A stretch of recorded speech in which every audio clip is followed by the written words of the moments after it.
BNP নেতাদের প্রশ্ন, এত বিদ্যুৎ উৎপাদন হলে তীব্র গরমেও কেন লোডশেডিং করা হচ্ছে।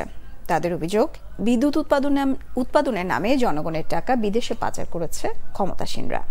দ্রব্যমূল্যের চাপে শ্রমিকদের জীবন দুর্বিষহ।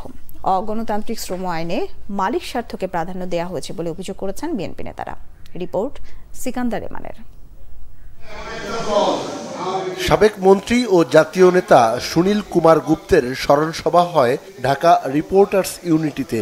বিএনপি নেতারা অভিযোগ করেন, দুর্নীতি দুঃশাসনের কারণে জনগণের জীবনে ত্রাহি ত্রাহি অবস্থা।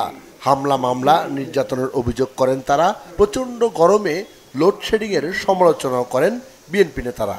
বাংলাদেশের বিদ্যুতের প্রয়োজন নাকি 15,000 মেগাওয়াট, আর এই সরকার এসে তৈরি করেছে উৎপাদন ক্ষমতা নাকি 25,000 মেগাওয়াট।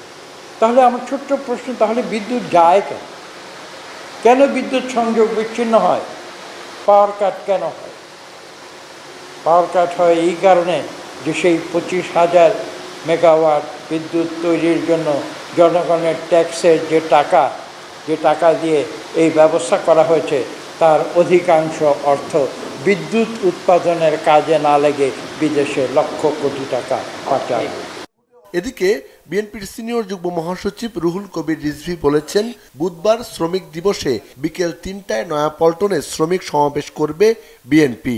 সমাবেশ শেষে শ্রমিক র্যালি পল্টন থেকে প্রেস ক্লাবে গিয়ে শেষ হবার কথাও জানান রিজভী। বাংলাদেশে আজ সবচেয়ে অবহেলিত শ্রমিক সমাজ। দ্রব্যমূল্যের ঊর্ধ্বগতি, চরম মূল্যস্ফীতি, জীবনযাত্রার ব্যয় বৃদ্ধি, বাজার মূল্যের সাথে অসঙ্গতি, কম মজুরিতে শ্রমিক সমাজের এখন বেঁচে থাকায় কষ্টকর। এছাড়াও সরকারের ফ্যাসিবাদী মনোভাব ও অগণতান্ত্রিক শ্রম আইনে মালিক পক্ষের স্বার্থকে প্রাধান্য দেওয়ায় শ্রমিক সমাজ সর্বত্র হয়রানি সহ নানাবিধ অসুবিধার সম্মুখীন হচ্ছে। গ্যাস বিদ্যুতের দাম বৃদ্ধির ফলে কলকারখানায় চাপ পড়েছে, বিধায় দেশের অগণিত কারখানা বন্ধ হচ্ছে জানিয়ে রিজভী আহমেদ বলেন, মানবেতর পরিস্থিতিতে দেশের শ্রমিকরা। সিকান্দার রেমান, বাংলাভিশন, ঢাকা।